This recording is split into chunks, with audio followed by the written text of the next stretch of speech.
serve as an important reference to provide clear and accurate explanations of key terms in the field of elections and should be utilized by the various electoral commissions across the region to better understand the electoral frameworks as according to international standards and such practices already used by regional neighbours.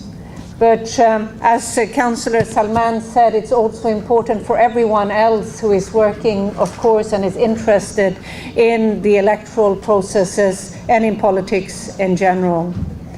Hopefully, the lexicon can become an important tool for institutions and for individuals within each country and strengthen and support their work.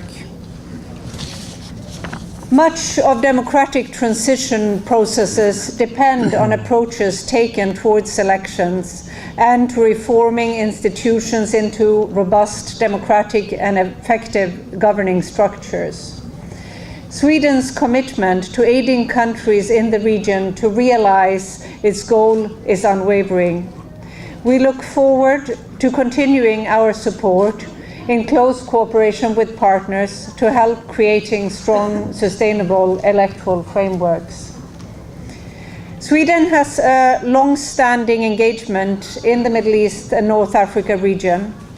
Our support focuses particularly on democratic transitions, on strengthening the role of women, and on freedom of expression, as well as on economic regional integration.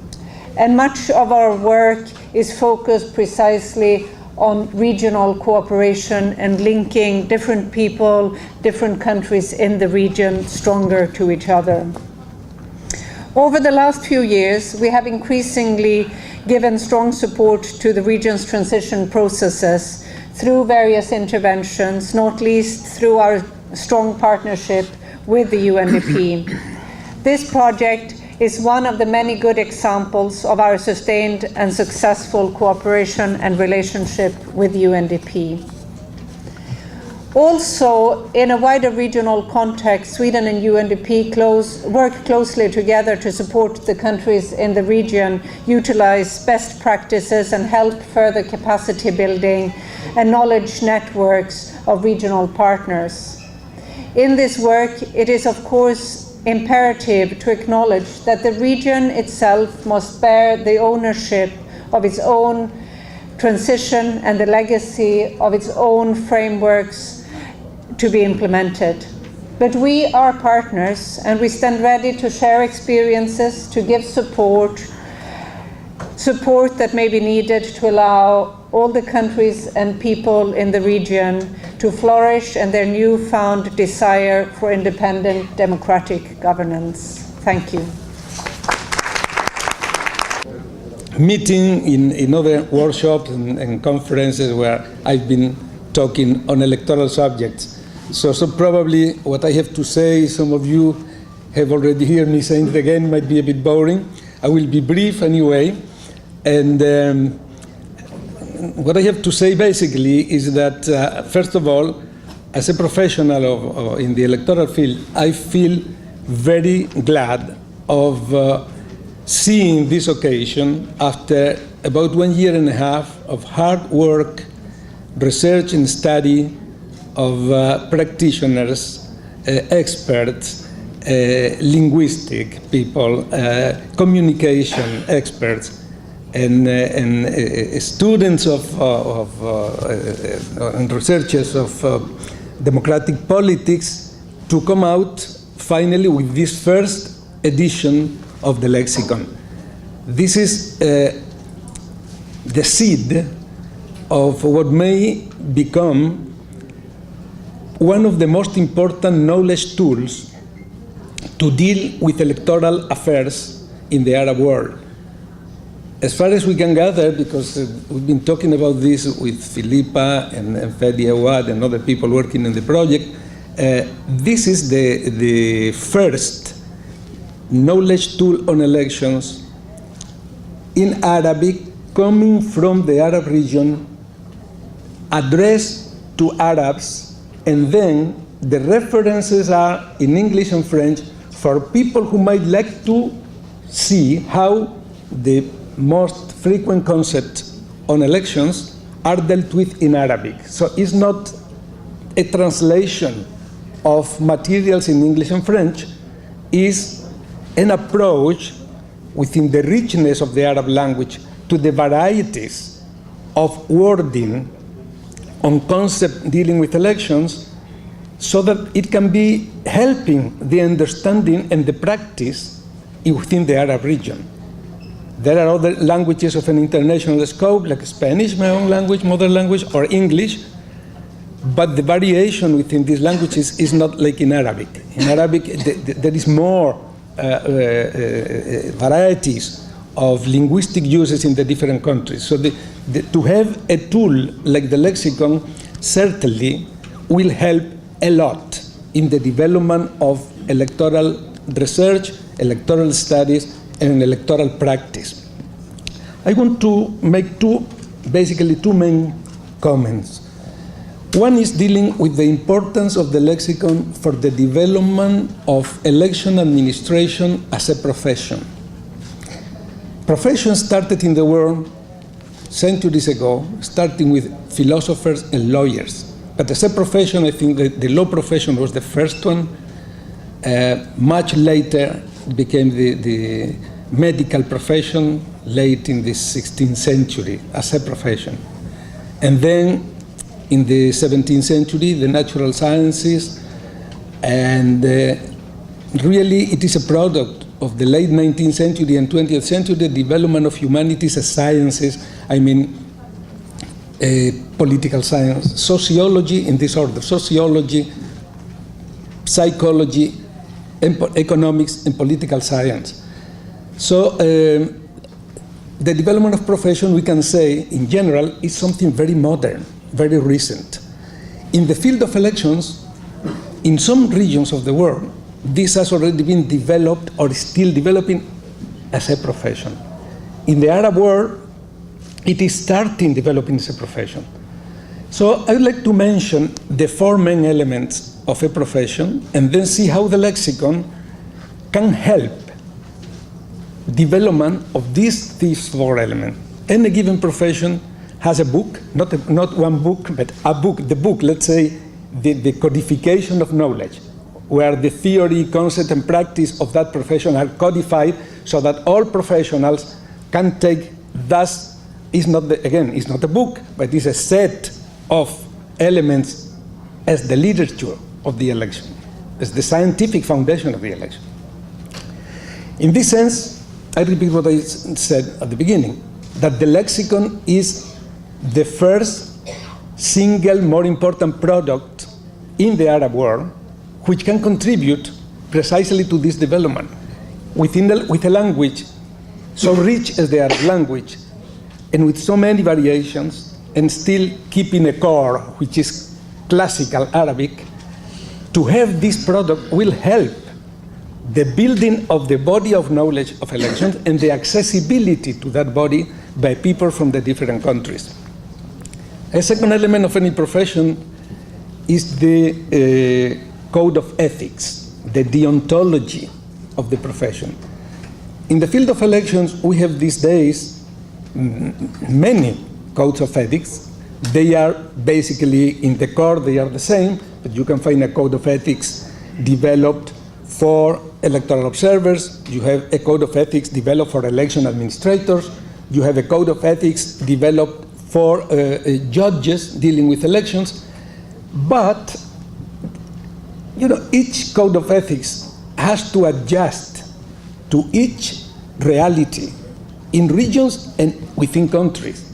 So since there is this professional development as a body of people whose life is devoted to elections, the code of ethics for the Arab world, it exists, but it doesn't at the same time.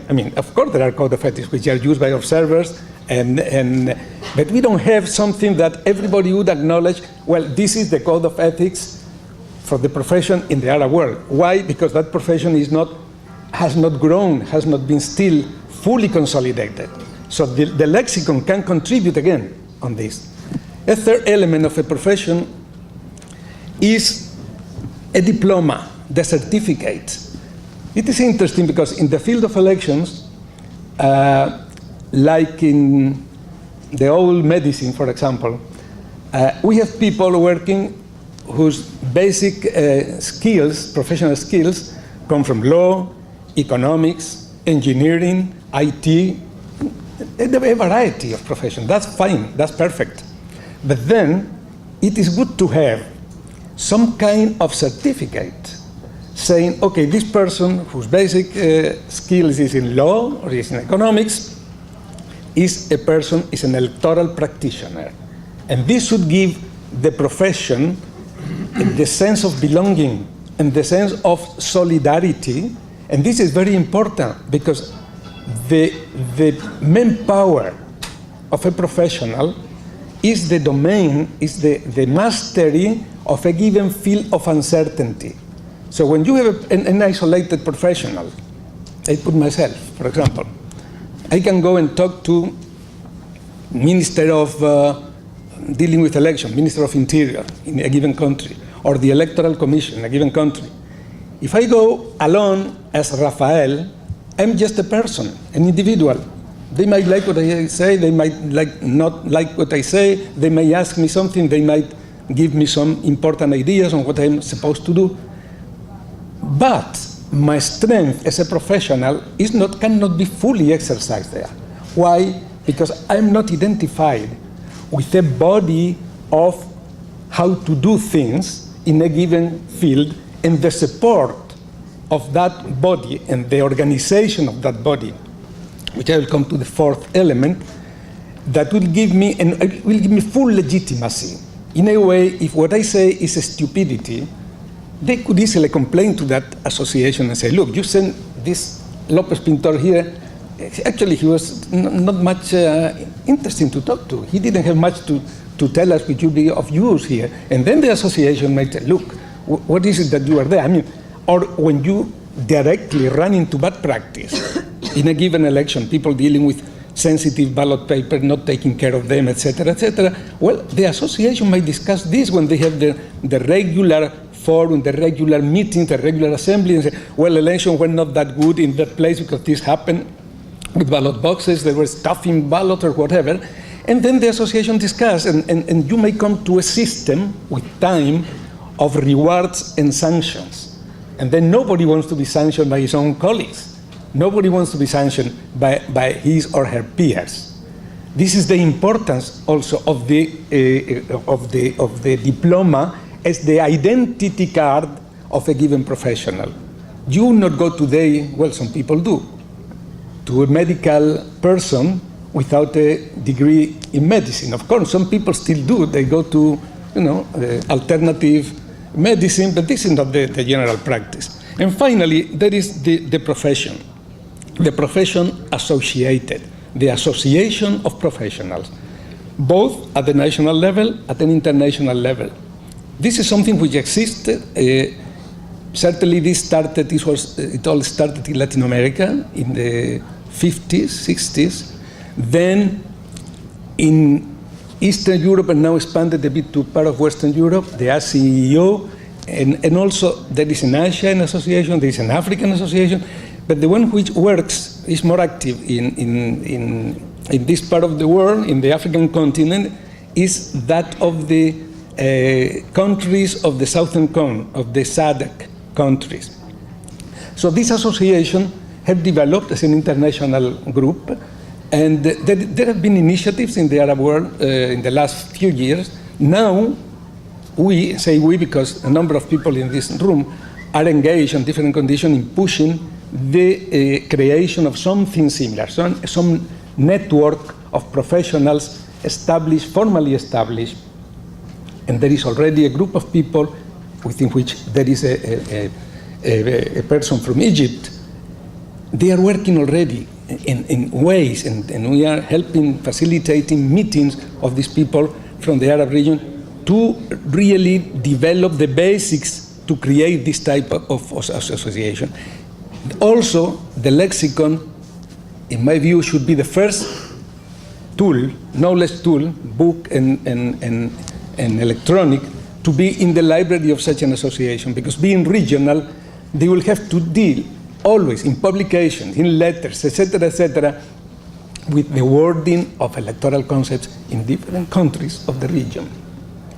So if we think of those four elements, I hope that in the next 10, 15 years, this tool, which is an open tool, can be re-edited and receiving input and feedback from the users. This will be electronically available also. So this is an open tool, it's not just a book. So this will benefit from the users' opinions and conceptualizations, and become useful also for the works of this kind of professional international regional networking. Finally, as a second consideration from a broader perspective, more scientific perspective on the languages, wordings, and meanings, I think that this tool, as any other dealing with linguistic problems, has its challenges and its greatness. The ancient Greeks, I think it was Aristotle, said that we give names to things in order to make things come into existence. Something which is not labeled with a name actually does not exist. Okay, this is a tool to put words to things which exist, but when we use the wrong word, or we use the word of the neighbor country instead of the word of this country, since nobody will understand what we say, that thing does not exist. Because in our mind, we cannot represent it, and then it doesn't exist. So this is important on the value of the tool, because this is a tricky game, language. Language is a tricky game. We are all trapped into it, because when we don't have the language, we cannot say anything, but even if we have it, we cannot say everything, because we may not have the tool to say something. And see, if we don't have the word, we don't have the thing. And if we have the thing and we don't have the word, we cannot name the thing, therefore the thing does not exist in practical terms. A second consideration on this linguistic thing is the importance for the wording in the field of law, lawmaking and law enforcement. And this audience, most of us, are involved in lawmaking and law enforcement in a direct or indirect manner. Again, going to the classics, famous Roman lawyer and orator Cicero wrote somewhere that we have the laws in order to be free. So we cannot be free if we don't have laws. I mean, if we don't have limits, if we don't have provision on what to do, what is allowed, what is not allowed, where freedom is, we cannot exercise freedom, therefore we are not free. Well, lexicon is precisely because law is all about, not all, but I mean, largely about wording. We say in criminal law, for example, there cannot be a penalty, there cannot be guilt without being in the law. This is a safety element in criminal law. So we have to write, what is not written in the law does not exist. This is Napoleon also saying, what is in the world that it is not in the law does not exist. In order to exist in the world, we have to put it in the law. This was a famous Napoleonic thing. And he was right. Because if you want to regulate something and you don't put properly that something into the law, well, you will leave, either you leave this at the totally arbitrariness of the judge, which is not nice, and the judges do not like that, I'm sure, or it will be impossible to deal with the matter. So this is another element in the lexicon, and just to be sticking on time, I will finish also with a consideration on the distance from the words and the thought, and the words and the meanings. These are three different things. Wording something. Am I saying what I'm thinking? Am I meaning, when I think this and I say that, am I meaning what I thought I wanted to mean? Words, thoughts, and meanings. And this is not easy. It's not easy at all. I mean, I'm bringing this as a very, a bit abstract consideration, but it's important because in the realm of politics, and we are dealing with politics, elections is politics, in the realm of politics is the area or one of the areas of human behavior, social behavior, where the distance between thoughts and words, between meanings and thoughts and words is bigger. I mean, if a politician would say what he or she thinks 100%, would not be a politician. I mean, would last 2 days. So necessarily, we have this. Also, we have a problem with meaning. Well, the lexicon. This is its challenge of a tool like this. Its greatness is, as I said before, putting words to things in order for things to exist. Its weakness or its challenge, main challenge, is that it has to deal with these universal problems we have with language, that we have to try to minimize the distance in the field of elections between meanings and the word we are attaching to phenomena, to electoral phenomena. So I'm sorry for these rather egghead considerations, but I wish, and I finish with this, the lexicon to serve as a key vehicle for a continuing dedicated effort for the enhancement of the electoral and legal culture in the Arab world. Thank you very much. Them because we think it could be probably useful to any number of election stakeholders and even the general public. So this publication is, when you see it, you'll see that it's relatively high level. Perhaps we'd have an opportunity to provide a similar sort of document in a perhaps a simpler sort of language, but so far this, for the time being, is really directed to people who are immediately interested in elections, and that includes voters themselves, actually. So just very quickly, how did we organize this? So we have two people overseeing the process, as I mentioned, the chief technical advisor for now Egypt and Tunisia. Libya, unfortunately, for the time being, does not have an election support project. It's on hold. And our colleague who is the regional electoral advisor. So these two people are our overseers, let's say. After that, you have, well, the senior advisor, who's myself, and the project coordinator, who is Fadi, who is here. The UNDP focal points, these are the people in the 8 countries who are working on the election assistance projects and who are our direct colleagues helping us and supporting us in this project. And they helped us to organize activities and meetings and workshops and so on. The reviewers we just mentioned, Fadi will tell you a bit more about them in a minute. And also, we have benefited, as you know, as I mentioned, with Professor Rafael Lopez Pintor, but also other electoral experts around the world who've been very generous with their time and interested in collaborating with this project. So we have had quite a few very expert eyes on the content of the lexicon. Yes, the editors, the translators, as somebody mentioned, yeah, at least something like 102 people, in fact, worked on this project. So that also includes specialized editors, specialized translators, writers, people with election experience who helped us draft some of the definitions. So as Professor Pintor just said, this was not just taken and translated from English or French. It was driven by the Arabic language. This is, I think, probably the most original part of this project. It's ordered in the alphabetical order of Arabic, but it's driven by the Arabic language, not the other way around. And finally, Fadi will explain about the internet platform tool that we used to actually make this happen.